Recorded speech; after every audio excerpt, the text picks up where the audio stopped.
പ്രിയപ്പെട്ട സുഹൃത്തുക്കളെ, Israel Iran യുദ്ധം നടക്കുകയാണ്. നമ്മൾ അറിയുന്ന വാർത്തകളൊന്നുമല്ല സത്യം എന്ന് അറിഞ്ഞുകൊണ്ടിരിക്കുക.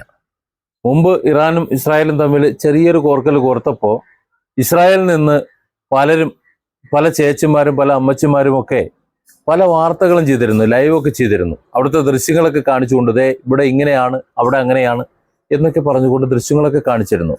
എന്നാൽ ഇത്തവണ ഇസ്രായേൽ യുദ്ധം തുടങ്ങിയതിന് ശേഷം ഇസ്രായേലിൽ നിന്നുള്ള ഏതെങ്കിലും ദൃശ്യങ്ങൾ പുറത്തു വരുന്നുണ്ടോ?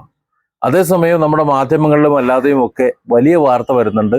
ഇറാൻ ദേ തകർന്ന് തരിപ്പണമായി, ടെഹ്റാൻ ദേ അസ്തമിച്ചു, പിന്നെ ഇനിയിപ്പോൾ ഇറാൻ ഇല്ല, ഇറാനിലേക്ക് അമേരിക്കൻ പട ഇടിച്ചു കയറുന്നു, എല്ലാ സൈനിക സന്നാഹങ്ങളും തകർത്തു കഴിഞ്ഞു, ഇനി ഇറാൻ ഒന്നിച്ചൊരു ശവമടക്കം നടത്തിയാൽ മതി എന്ന നിലയിലൊക്കെ പറയുന്നുണ്ട്.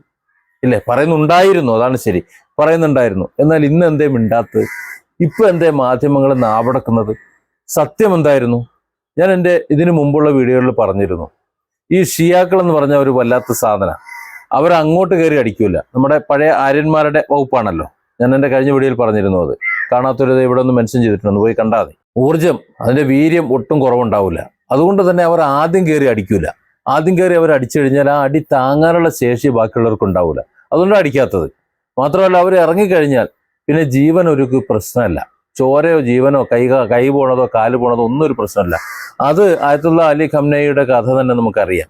മൂപ്പരുടെ മുമ്പൊരു പരിപാടിയിൽ അറിയാമല്ലോ, തൊട്ടടുത്ത ട്രാൻസിസ്റ്റർ ബോംബ് പൊട്ടിയിട്ട് അദ്ദേഹത്തിന്റെ വലത് കൈ സ്വാധീനതായി, ഒരു വശം മൊത്തം പോയി.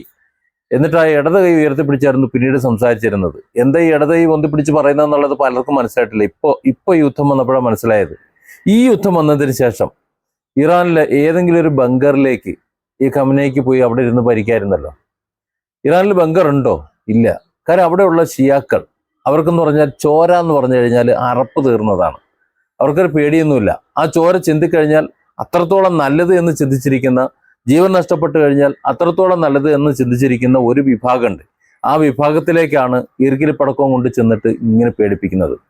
നേരത്തെ ഇതൊക്കെ സംബന്ധിച്ചിട്ട് വീഡിയോകൾ ചെയ്തിരുന്ന, ഇസ്രായേലിൽ നിന്ന് ലൈവ് ചെയ്തിരുന്ന ഒരു ചേച്ചിയുണ്ട്. ആ ചേച്ചിയുടെ മറ്റൊരു വീഡിയോ കഴിഞ്ഞ ദിവസം ഞാൻ യൂട്യൂബിൽ ഒന്ന് കണ്ടു.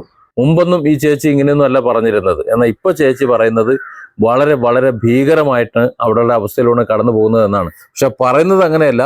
ആ പറയുമ്പോഴുള്ള അവരുടെ മുഖഭാവം ഒന്ന് ശ്രദ്ധിക്കുക. നമസ്തേ, അഖിലയാണ് ജെറുസലേമിൽ നിന്ന്. ആദ്യം തന്നെ ഒരുപാട് നന്ദി പറയട്ടെ. കാരണം ഒരുപാട് ആൾക്കാർ, നമ്മുടെ സഹോദരങ്ങളായിട്ടുള്ള, എന്നെ ഇന്നും വരെ അറിയ പോലും ചെയ്യാത്ത ആൾക്കാർ ഞാൻ ഇസ്രയേലിലാണെന്ന് പറഞ്ഞിട്ട് സേഫ് ആണോ, എങ്ങനെയുണ്ട് അവിടുത്തെ സ്ഥിതിഗതികൾ എന്നൊക്കെ അന്വേഷിച്ച് ചോദിക്കുന്നുണ്ട്. നിങ്ങളുടെ ഈ സ്നേഹത്തിന് ഒത്തിരി നന്ദി കേട്ടോ. ദൈവം അനുഗ്രഹിച്ചിട്ട് യാതൊരു കുഴപ്പമില്ല. അവിടെ യുദ്ധാന്തരീക്ഷമാണ്. ഇസ്രയേൽ എന്ന് പറയുന്ന രാജ്യത്തിന്റെ സുരക്ഷാ സംവിധാനങ്ങൾ നമ്മൾ അത്രയേറെ പ്രൊട്ടക്ട് ചെയ്യുന്നത് കൊണ്ട് ഒരു കുഴപ്പമില്ല കേട്ടോ. ഹാപ്പി ആയിട്ട് മുന്നോട്ട് തന്നെ പോകുന്നുണ്ട്. ഇവിടുത്തെ നമ്മുടെ പ്രോട്ടോകോൾ അനുസരിച്ചിട്ട് നമ്മൾ യുദ്ധ സാഹചര്യത്തിൽ പാലിക്കേണ്ടുന്ന കുറെ കാര്യങ്ങളുണ്ട്. അതെല്ലാം കൃത്യമായി പാലിച്ച് നമ്മൾ മുന്നോട്ട് പോകുന്നുണ്ട്. അതുകൊണ്ട് വലിയ ഒരു ഡാമേജോ കാര്യങ്ങളോ തന്നെ ഒന്നും തന്നെ ഇല്ല. എല്ലാവരും സേഫ്റ്റി റൂമിൽ സേഫ് ആയിട്ടൊക്കെ ഇരിക്കുന്നുണ്ട്. ഇന്ന് ഉച്ച കഴിഞ്ഞതിന് ശേഷം സൈറനോ അലാമോ ഒന്നും തന്നെ വന്നിട്ടില്ല. നമുക്ക് ഹോം ഫ്രണ്ട് കമാൻഡിൽ നിന്നും റെഡ് അലർട്ട് പോലെയുള്ള ആപ്ലിക്കേഷൻസിൽ നിന്നും കൃത്യസമയത്ത് കൃത്യമായ വിവരങ്ങൾ വരുന്നുണ്ട്. അതനുസരിച്ചിട്ട് നമ്മൾ അതെല്ലാം പാലിക്കുന്നുണ്ട്. അതുകൊണ്ട് യാതൊരു കുഴപ്പമില്ലാണ്ട് മുന്നോട്ട് പോകുന്നുണ്ട്. അത്രയേറെ സുരക്ഷയാണ് നമുക്ക് ഇസ്രയേൽ എന്ന് പറയുന്ന രാജ്യം തരുന്നത്. പിന്നെ ഈ ഒരു സാഹചര്യത്തിൽ നമ്മളിവിടെ ജോലി ചെയ്യുമ്പോൾ ഓഫ്കോഴ്സ് നമ്മൾ ഫോറിനേഴ്സ് ആണ്. മറ്റൊരു രാജ്യത്ത് വന്ന് ജോലി ചെയ്യുമ്പോൾ ഈ രാജ്യം നമുക്ക് നൽകുന്ന ഒരു റെസ്പെക്ട് ഉണ്ട്. കൃത്യമായിട്ട് അവർ മെസ്സേജിലൂടെ നമുക്ക് അറിയിക്കുന്നുണ്ട്. കാരണം ഇത്രയും ക്രൂഷ്യലായ ഒരു സിറ്റുവേഷനിൽ ഇവിടുത്തെ എൽഡർലി പീപ്പിളിനെ കെയർ ചെയ്യുന്ന കെയർ ഗീവർ എന്ന ഇസ്രായേൽ സർക്കാരിനെ വാനോളം പുകഴ്ത്തുകയാണ്. കാരണം അങ്ങനെ പറ്റുള്ളൂ. ഇസ്രായേൽ ഞങ്ങളെ വല്ലാണ്ട് പ്രൊട്ടക്ട് ചെയ്യുന്നുണ്ട്, ഇസ്രായേൽ ഞങ്ങളെ എന്തൊക്കെ ചെയ്തു തരുന്നുണ്ട്, ഇസ്രായേൽ ഞങ്ങൾ അങ്ങനെ ചെയ്തു തരുന്നുണ്ട്, ഇതൊക്കെ പറഞ്ഞേ പറ്റൂ. അവിടുത്തെ ദുരന്തങ്ങളോ അവിടുത്തെ ദുരിതങ്ങളോ അവിടുത്തെ എന്തെങ്കിലും സംഭവങ്ങളുടെ ദൃശ്യങ്ങളോ എവിടെയെങ്കിലും ഒരു ലേശം ലീക്കായി കഴിഞ്ഞാൽ ചേച്ചി അകത്തു പോകും. ചിലപ്പോൾ ചേച്ചി തന്നെ തീർത്ത് കളഞ്ഞെന്ന് വരും. അതുകൊണ്ട് അത് പേടിച്ചിട്ട് ഞാനിവിടെ സന്തുഷ്ടനാണ്. ഞങ്ങൾ എന്തു പറയാ, നമ്മുടെ ഈ സ്പീഡ് എന്ന് പറഞ്ഞൊരു സിനിമ ഉണ്ടല്ലോ, ആ സിനിമയിൽ നമ്മളെ ദിലീപിന്റെ ഒരു സിനിമയാണ് തോന്നുന്നുണ്ട്. ആ സിനിമയിലെ അവസാനം ഈ ബോളെടുത്ത് ബക്കറ്റിലേക്ക് ഇടുന്ന ഒരു കഥ അറിയല്ലോ, മൂന്നാമത്തെ ബോളും ബക്കറ്റിലാണ് എന്ന് പറയുന്നുണ്ട്. എന്ന് പറഞ്ഞാൽ 5 തവണ ബക്കറ്റിൽ ഇട്ട് കഴിഞ്ഞാൽ കിസ് കൊടുക്കേണ്ടി വരും പരസ്യമായിട്ട്. വളരെ ആവേശപൂർവ്വം വെല്ലുവിളിച്ചതാ. ഒന്നാമത്തത് ബക്കറ്റിൽ വീണു, രണ്ടാമത്തെ ബക്കറ്റിൽ വീണു, മൂന്നാമത്തത് വീണപ്പോൾ മുതൽ ആ പെണ്ണിന്റെ സ്വഭാവം മാറി. കഥാപാത്രമാണ് കേട്ടോ, അതിന്റെ സ്വഭാവം മാറിയതുപോലെയാണ് ഈ ചേച്ചിയുടെ സംസാരം എന്ന് പറഞ്ഞാൽ. ബങ്കറിന്റെ ഉള്ളിലിരുന്ന്, ഒരുപാട് ഉള്ളിലിരുന്നു കൊണ്ട് ആരും കാണാതെ ബങ്കറാണെന്ന് പോലും അറിയാത്ത രീതിയിൽ ഒരു ലൈവ് ചെയ്യാണ്. എന്തെങ്കിലും ഒന്ന് പറയണ്ടേ? തൻ്റെ വിഷമം, തൻ്റെ സങ്കടം ജനത്തെ ഒന്ന് അറിയിക്കണ്ടേ? ഞങ്ങൾ വലിയ ഭീതിയിലാണ്, ഞങ്ങൾ വളരെ പേടിയിലാണ് ഇവിടെ കഴിയുന്നത് എന്ന് ഒന്ന് അറിയിക്കണ്ടേ? പക്ഷെ അങ്ങനെ അറിയിച്ചു കഴിഞ്ഞാൽ പിടിച്ചകത്തിടും. അതുകൊണ്ട് ഞങ്ങൾ സുരക്ഷിതരാണ്, ഇല്ലാത്തൊരു പുഞ്ചിരിയൊക്കെ ഉണ്ടാക്കി സംസാരിക്കുന്നുണ്ട്. പക്ഷെ നമുക്കറിയാമല്ലോ, ഒരാളെ സംസാരിക്കുമ്പോൾ അവരുടെ മുഖം നോക്കിക്കഴിഞ്ഞാൽ അവരുടെ പേടി, അവരുടെ ഭീതി, ഇതൊക്കെ നമുക്ക് തിരിച്ചറിയാൻ കഴിയുന്നേ. അതറിയാത്ത പൊട്ടന്മാരൊന്നും അല്ലല്ലോ ഈ വീഡിയോ കണ്ടുകൊണ്ടിരിക്കുന്നത്. ചുരുക്കം പറഞ്ഞാൽ ഇസ്രായേൽ ഇല്ല, ഇസ്രായേൽ തീർന്നു. അതാണ് ഇതിന്റെ വസ്തുത എന്ന് പറയുന്നത്. ഇറാനെ തീർക്കാൻ പോയി ഇസ്രായേൽ തീർന്നു. ഇസ്രായേൽ ഒരറ്റത്തുനിന്ന് തീർന്നു. ആകെ എത്ര ഉള്ളത്? ഇറാൻ എന്ന് പറഞ്ഞാൽ അണ്ടകടാഹം പോലെ കിടക്കുകയാണ്. അതിന്റെ ഒരു മൂലക്കിരിക്കാനില്ല ഈ ഇസ്രായേൽ എന്ന് പറയുന്നത്. ആ ഇസ്രായേലിനെ ഒരറ്റത്തുനിന്ന് തീർക്കാൻ ഇറാൻ എന്താ ചെയ്യേണ്ടേ? ഇറാൻ എന്ന് പറയുന്ന ഈ വിശാലമായ ഭൂപ്രദേശം നിറച്ച് അവർ വിന്യസിച്ചിട്ടുള്ളത് മിസൈലുകളാണ്. ആ മിസൈലുകൾ ഒരറ്റത്തുനിന്ന് തുടങ്ങിക്കഴിഞ്ഞാൽ ഇസ്രായേലിലേക്ക് ചെന്ന് വീഴാൻ തുടങ്ങിക്കഴിഞ്ഞാൽ ഒരു രക്ഷ ഉണ്ടാവില്ല. അത്രത്തോളം തകർന്ന് തരിപ്പണമായിട്ടുണ്ട്. അതുകൊണ്ടാണ് അവിടുത്തെ ദൃശ്യങ്ങളൊന്നും പുറത്തേക്ക് വരാൻ പാടില്ല എന്ന് പറഞ്ഞത്. അതുമാത്രമല്ല, അമേരിക്ക പെട്ട് നിൽക്കുകയാണ്. അമേരിക്ക ഈ ഇസ്രായേലിനെ സഹായിച്ചുകൊണ്ട് ചെല്ലുകയും ചെയ്തു. അവരുടെ മിക്കവാറുമുള്ള ഗൾഫിലുള്ള മിഡിൽ ഈസ്റ്റുള്ള താവളങ്ങളുണ്ടല്ലോ, അവിടെയൊക്കെ അവർ തകർത്ത് കഴിഞ്ഞു. പല സംവിധാനങ്ങൾ, റഡാർ സംവിധാനങ്ങളും ഒക്കെ തകർത്ത് കഴിഞ്ഞു. ആ കപ്പലിന് ചെന്ന് വീണു എന്നുള്ളത് ശരി തന്നെയാണ് എന്നാണ് ഇപ്പോൾ പുറത്തു വരുന്ന വിവരം. പക്ഷെ അവർ സമ്മതിച്ചിട്ടില്ല. ഏതായാലും നേരത്തെ കിടന്നിടത്തുനിന്ന് കപ്പലെടുത്ത് മാറ്റിയിട്ടുണ്ട്. അവിടെ ഇല്ല സംഭവം. അവിടെ നിന്ന് എടുത്ത് മാറ്റി വേറെ കൊണ്ടുപോയി കിട്ടേക്കാണ്. ഒരു നിവൃത്തിയില്ല ഇറാനെ കൊണ്ട്. അതായത് കുടുങ്ങി എന്ന് പറയാം. സംഭവത്തിന്റെ ഭീകരത എന്തുകൊണ്ടാണ് പുറത്തു വരാത്തത്, അവിടുത്തെ ജനതയുടെ അവസ്ഥ എന്താണ് എന്നൊക്കെ അറിയണമെന്നുണ്ടെങ്കിലേ അവിടെ നിന്ന് വന്ന ഒരാൾ സംസാരിക്കണം. മാധ്യമപ്രവർത്തകരെന്ന് പറഞ്ഞാൽ പുറത്തിറങ്ങി നടക്കുന്നവരാണ്.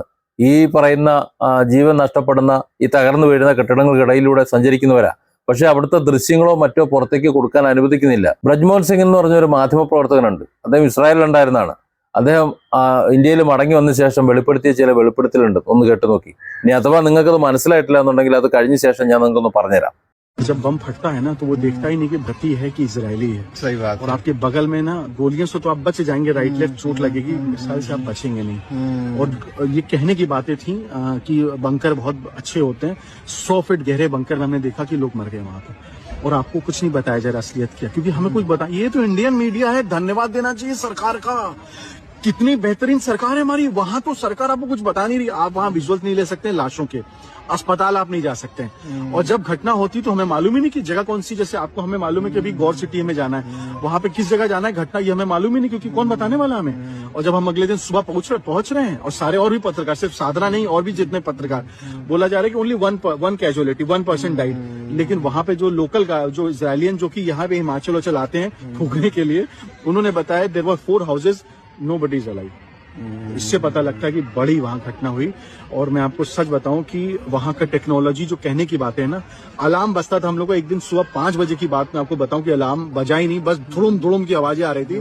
पता लगा कि बिना अलार्म की चीजें आ गई। तो टेक्नोलॉजी फेल है। और जब वो आपके ड्रोन्स और खासतौर से मिसाइलें दगती है ना, तो नहीं पता हमारे 200 मीटर से हम कितनी दूरी पे। और अभी आपको पता लगा होगा कि खासतौर से मिडिल ईस्ट में सारे अमेरिकन एम्बेसी को उन्होंने टारगेट किया है। हो सकता है कि तेल अवीव की उसको टारगेट किया था, तो हम भी नहीं बचते। സാധന ന്യൂസിന് വേണ്ടി ഇസ്രായേലിൽ റിപ്പോർട്ട് ചെയ്യാൻ പോയ ബ്രജ്മോഹൻ സിംഗ്, അദ്ദേഹത്തിന്റെ നേരിട്ടുള്ള അഭിപ്രായവും അനുഭവവും നിങ്ങൾ കേട്ടല്ലോ. മനസ്സിലാകാത്തവർക്ക് നിങ്ങളതൊന്ന് കേട്ടു നോക്കി. ഇറാന്റെ മിസൈൽ ഡ്രോൺ ആക്രമണങ്ങളിലെ നഷ്ടം പുറലോകം അറിയാതിരിക്കാൻ ഇസ്രായേൽ ഭരണകൂടം കടുത്ത സെൻസർഷിപ്പ് ഏർപ്പെടുത്തുന്നതായി ഇന്ത്യൻ മാധ്യമപ്രവർത്തകൻ ബ്രജ്മോഹൻ സിംഗിന്റെ വെളിപ്പെടുത്തൽ. സാധന ന്യൂസിനു വേണ്ടി യുദ്ധഭൂമിയിൽ നിന്ന് റിപ്പോർട്ട് ചെയ്ത് മടങ്ങിയെത്തിയ ശേഷമായിരുന്നു അദ്ദേഹത്തിന്റെ പ്രതികരണം. തെല്ലവീവിലെ യഥാർത്ഥ സാഹചര്യം ഔദ്യോഗിക വിവരണങ്ങളിൽ നിന്ന് തികച്ചും വ്യത്യസ്തമാണെന്നും ഇന്ത്യയിൽ ഇതിനേക്കാൾ മോശമാണ് ഇസ്രായേൽ മാധ്യമങ്ങളുടെ അവസ്ഥയെന്നും അദ്ദേഹം പറഞ്ഞു. ഇന്ത്യക്കാരനാണോ ഇസ്രായേലുകാരനാണോ എന്ന് നോക്കിയല്ല സ്ഫോടനം നടക്കുന്നത്. ബങ്കറുകൾ സുരക്ഷിതമാണെന്നൊക്കെ പറയുന്നത് വെറും വാക്കുകളാണ്. 100 അടി താഴ്ചയിലുള്ള ബങ്കറുകൾക്കുള്ളിൽ പോലും ആളുകൾ മരിച്ചു വീഴുന്നത് ഞാൻ കണ്ടു. അവിടെ യാഥാർത്ഥ്യത്തെക്കുറിച്ച് നിങ്ങൾക്കൊന്നും പറയാൻ കഴിയില്ല, കാരണം ആരും ഒന്നും നമ്മോട് പറയുന്നില്ല. ഇത് ഇന്ത്യൻ മാധ്യമങ്ങളാണ്. നമ്മുടെ സർക്കാർ എത്ര മഹത്തരമാണെന്ന് നമ്മൾ നന്ദി പറയണം. ഇസ്രായേൽ ഭരണകൂടം ഒന്നും പുറത്തു പറയില്ല. മൃതദേഹങ്ങളുടെ ദൃശ്യം പകർത്താൻ കഴിയില്ല. ആശുപത്രികൾ സന്ദർശിക്കാൻ പോലും അനുവാദമില്ല. മിസൈൽ പതിച്ച സ്ഥലം പോലും നമുക്ക് ആരും പറഞ്ഞു തരില്ല. രാത്രി മിസൈൽ പതിച്ച സ്ഥലത്ത് രാവിലെ എത്തുമ്പോൾ ഒരാൾ മാത്രമേ മരിച്ചുള്ളൂ എന്നാണ് ഉദ്യോഗസ്ഥർ പറയുക. എന്നാൽ തദ്ദേശവാസിയായ ഒരു ഇസ്രായേലി പറഞ്ഞത് അവിടെ 4 വീടുകൾ ഉണ്ടായിരുന്നുവെന്നും അതിൽ ആരും തന്നെ ഇപ്പോൾ ജീവനോടെ ഇല്ലെന്നുമാണ്. മിസൈൽ വരുന്നതിന്റെ മുന്നറിയിപ്പായി അലാറം മുഴങ്ങാറുണ്ടായിരുന്നു. എന്നാൽ ഒരു ദിവസം പുലർച്ചെ 5 മണിക്ക് അലാറം പ്രവർത്തിച്ചില്ല. പുറത്ത് വലിയ ശബ്ദങ്ങൾ കേൾക്കുന്നുണ്ടായിരുന്നു. അപ്പോഴാണ് അലാറം മുഴങ്ങാതെ തന്നെ ആക്രമണങ്ങൾ നടക്കുന്നുണ്ട് എന്ന് ഞങ്ങൾക്ക് മനസ്സിലായത്. ബങ്കറുകൾ സുരക്ഷിതമാണ് എന്ന് അവർ പറഞ്ഞുകൊണ്ടേയിരിക്കുന്നു. പക്ഷേ ആളുകൾ അതിനുള്ളിൽ മരിക്കുന്നത് ഞങ്ങൾ കാണുന്നുണ്ട്. എന്താണ് ശരിക്കും അവിടെ നടക്കുന്നതെന്ന് നിങ്ങളോട് പറയുന്നില്ല. സർക്കാർ ഒന്നും വെളിപ്പെടുത്തുന്നില്ല. മൃതദേഹങ്ങളുള്ള ആശുപത്രികൾ സന്ദർശിക്കാൻ മാധ്യമപ്രവർത്തകരെ അനുവദിക്കില്ല. ഒരു സംഭവം നടന്നാൽ ഏത് ലൊക്കേഷനാണ് എന്ന് പോലും നമുക്കറിയില്ല. ഇറാനിയൻ മിസൈലുകൾ ചിലപ്പോൾ സൈറനുകൾ മുഴങ്ങാതെ തന്നെ പതിക്കാറുണ്ട്, ബ്രജ്മോഹൻ സിംഗ് പറഞ്ഞു. ബങ്കറുകൾ ഉണ്ടാക്കി, ഇസ്രായേൽ അമ്പാടും ബങ്കർ ഉണ്ടാക്കിച്ചേക്കുക. അവിടെ ഒരാൾ ഉണ്ടെന്നുണ്ടെങ്കിൽ 2 ബങ്കറുണ്ട്. അത്രത്തോളം ബങ്കറുകൾ ആദ്യം പണിയെടുത്തിട്ട് അതിന്റെ മുകളിൽ വീടുണ്ടാക്കുന്നത്. എല്ലാ വീടുകളിലും എല്ലാ സ്ഥാപനങ്ങളിലും എവിടെയും ബങ്കറുകളുണ്ട്. ആ ബങ്കറുകൾ കൊണ്ടാണ് അവരുടെ ഒരു പൗരന്മാരുടെ ജീവിതം തന്നെ നിലനിർത്തിക്കൊണ്ടിരിക്കുന്നത്. എന്തെങ്കിലും ഒരു അക്രമം വന്നാൽ, ഒരു മിസൈൽ വരുന്നുണ്ടെങ്കിൽ നേരെ ഒരു ബങ്കറിന്റെ ഉള്ളിലേക്ക് അങ്ങ് പോകും. പക്ഷെ ഇറാന്റെ ഗതി അതല്ല. ഇറാനിലൊരു ഒറ്റ ബങ്കറില്ല എന്നാണ് മനസ്സിലാക്കുന്നത്. അവരെല്ലാവരും ഭൂമിയുടെ മുകളിലാണ്. ഇപ്പോൾ ആയത്തുള്ള അലി ഖംനയി തന്നെ എന്താ സംഭവിച്ചത്? അവർ ഇത്തരം മിസൈലുകളും ബോംബും ഒക്കെ വരുമെന്ന് അറിഞ്ഞതുകൊണ്ട് തന്നെ അവരുടെ ഓഫീസിൽ ഇരുന്നു കൊണ്ടാണ് കാര്യങ്ങൾ ചെയ്തുകൊണ്ടിരുന്നത്. ഒരു തവണ ബോംബാക്രമണത്തിൽ നിന്ന് കഷ്ടിച്ച് രക്ഷപ്പെട്ട ആളാണ്. എന്നിട്ട് അയാളുടെ ഓഫീസിൽ ഇരുന്നു കൊണ്ട് കൃത്യമായി കാര്യങ്ങൾ ചെയ്തുകൊണ്ടിരുന്നപ്പോൾ അവിടെ വന്ന് ബോംബ് വീണ് അദ്ദേഹം മരണപ്പെട്ടു. അതായത് മരിക്കും എന്ന് കരുതിയിട്ട് ഒളിച്ചിരിക്കുന്ന പരിപാടി ഇല്ല. അങ്ങനെയുള്ള ഒരു ജനതയുടെ മുകളിലേക്ക് ഭീഷണി മുഴക്കൊണ്ട് ചെന്ന് കഴിഞ്ഞാൽ നടക്കുമോ? അതുപോലെ ഇറാൻ പറഞ്ഞൊരു കാര്യമുണ്ട്, ഞങ്ങൾ അങ്ങോട്ടൊന്നും ചെയ്യില്ല, ഇങ്ങോട്ട് ചെയ്തു കഴിഞ്ഞാൽ ഞങ്ങൾ വിടുകയില്ല എന്നുള്ളത്. അവരുടെ പരമോന്നത നേതാവായിട്ടുള്ള ആയത്തുള്ള ഖംനയെ അവർ വധിച്ചു കഴിഞ്ഞാൽ പിന്നെ ആ ജനത വെറുതെ ഇരിക്കുന്നു തോന്നുന്നുണ്ടോ? അതാണ് ഇസ്രായേൽ നടത്തിക്കൊണ്ടിരിക്കുന്നത്. ജീവൻ എന്ന് പറയുന്നത് ആരുടേതായാലും വലുതാ. അത് ഇസ്രായേലിലായാലും ഇറാനിലായാലും വലുത് തന്നെയാണ്. പക്ഷെ ഇസ്രായേലിലെ ജനങ്ങളെ മുഴുവൻ കുരുതി കൊടുക്കാൻ നെതന്യാഹു ഭരണകൂടം തീരുമാനിച്ചു കഴിഞ്ഞാൽ എന്ത് ചെയ്യും? ഇറാൻ നിർത്തുമെന്ന് നോക്കേണ്ടതില്ല. ഇനി ഒത്തുതീർപ്പോ കാര്യങ്ങളൊന്നുമില്ല, അങ്ങോട്ട് കൊടുക്കും. ഇറാനെ അടിക്കാൻ സാധ്യതയുള്ള സമീപ രാജ്യങ്ങളിലെ അമേരിക്കൻ താവളങ്ങളൊക്കെ നശിപ്പിച്ചു കഴിഞ്ഞു. അതാണ് അവിടെയുള്ള വാർത്തകളൊന്നും വരാത്തത്. ഒരു വാർത്തകൾ പുറത്തുവിടുന്നില്ല. നിങ്ങളൊരു കാര്യം ശ്രദ്ധിച്ചോ? ഇറാൻ ചെയ്തിട്ടുള്ള പ്രവൃത്തികളുടെ അല്ലെങ്കിൽ ഇറാൻ തൊടുത്തുവിട്ടുള്ള മിസൈലുകളുടെ കണക്കുകളോ അല്ലെങ്കിൽ അത് ചെന്ന് പതിച്ച സ്ഥലത്തെ വിശേഷങ്ങളോ ഒന്നും അറിയുന്നില്ല. ഒരു കാര്യം പറയുന്നില്ല. ചുരുക്കം പറഞ്ഞാൽ ഇസ്രായേൽ തീർന്നു, ഇവിടെ ഇറാൻ തീർന്നു, ടെഹ്റാൻ തീർന്നു, കപ്പൽ മുക്കി, അത് ഇത് എന്ന് പറഞ്ഞുകൊണ്ടിരിക്കുന്ന മാധ്യമപ്രവർത്തകർ പച്ച നുണയാണ് പറയുന്നത്. യഥാർത്ഥത്തിൽ സംഭവിച്ചത് ഇസ്രായേൽ തീർന്നു.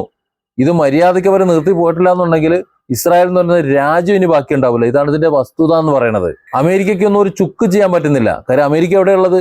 അമേരിക്ക ഭൂമിന്റെ മറുവശത്താണുള്ളത്. അവിടെ നിന്ന് നേരിട്ട് കയറി ഇങ്ങോട്ട് കൊട്ടാൻ നിൽക്കുകയാണെങ്കിൽ ചൈനയും ഉത്തര കൊറിയയും റഷ്യയും കയറി ഇങ്ങോട്ട് തൊടും. അതോടുകൂടി അമേരിക്ക ഭസ്മാവും. അമേരിക്ക ഇസ്രായേലിന്റെ മുന്നിൽ വെച്ചുകൊണ്ട് കളിക്കായിരുന്നു. ആ ഇസ്രായേലിന്റെ കാര്യം തീരുമാനമായി. അല്ലെങ്കിൽ തന്നെ ഇസ്രായേൽ ഒരു തലവേദനയാണ് അമേരിക്കയ്ക്ക്. ഇസ്രായേൽ ഞാൻ ബായി എന്ന് പറഞ്ഞ് ചേർത്ത് നിർത്തിട്ട് ഇസ്രായേലിനെ തീർക്കുമ്പോൾ ഇവിടെ നിന്ന് ചിലരൊക്കെ ഇങ്ങനെ നിലവിളിക്കുന്നുണ്ട്. ഏത്? ഇറാൻ തീർന്നേ എന്ന്. യഥാർത്ഥത്തിൽ തീർന്നത് ആരാ? ഈമാനുള്ള ഒരു ജനതയാണ് ഇറാൻ ജനത എന്ന് പറഞ്ഞത്. ഈമാൻ എന്ന് പറഞ്ഞാൽ അവർക്ക് അവരുടെ രാജ്യത്തിന് വേണ്ടി മരിക്കാൻ യാതൊരു പേടിയില്ല. ഇറങ്ങിയിട്ട് നിൽക്കുകയാണ്. അങ്ങനെയുള്ള ഒരു ജനതയുടെ മുന്നിലേക്ക് ഈർക്കിൽ പടക്കം കൊണ്ട് ചെന്ന് കഴിഞ്ഞാൽ എന്താണ് അവസ്ഥ? അത്രയും വലിയൊരു രാജ്യത്ത് എവിടെയൊക്കെ എന്തൊക്കെ സാധനങ്ങൾ പാത്തുവെച്ചേക്കണമെന്ന് അറിയാൻ പറ്റുമോ? ഏതായാലും മാധ്യമങ്ങളിൽ കൂടി ഇത്തരം വാർത്തകൾ പുറത്തു വരും നിങ്ങൾ കരുതണ്ട. കാര്യം കൊടുക്കാൻ പറ്റൂല. ആ രാജ്യങ്ങൾ തമ്മിൽ ചില ബന്ധങ്ങളും സ്വന്തങ്ങളും ഒക്കെ ഉണ്ട്. പക്ഷേ അവിടെ നിന്ന് പുറത്തു വരുന്നവർ, മാധ്യമപ്രവർത്തകരും മറ്റുള്ളവരും പുറത്തേക്ക് എത്തിയ ശേഷം അവരുടെ സോഷ്യൽ മീഡിയ പേജുകളിലൂടെ പറയുന്ന കാര്യങ്ങൾ അത് വിശ്വസിച്ചേ പറ്റൂ. അല്ലെങ്കിൽ അവർ സ്വന്തം രാജ്യത്ത് നടക്കുന്ന കാര്യങ്ങൾ അവർ പുറത്തുവിടുന്നില്ലല്ലോ. Different angles. Don't forget to subscribe and support this channel.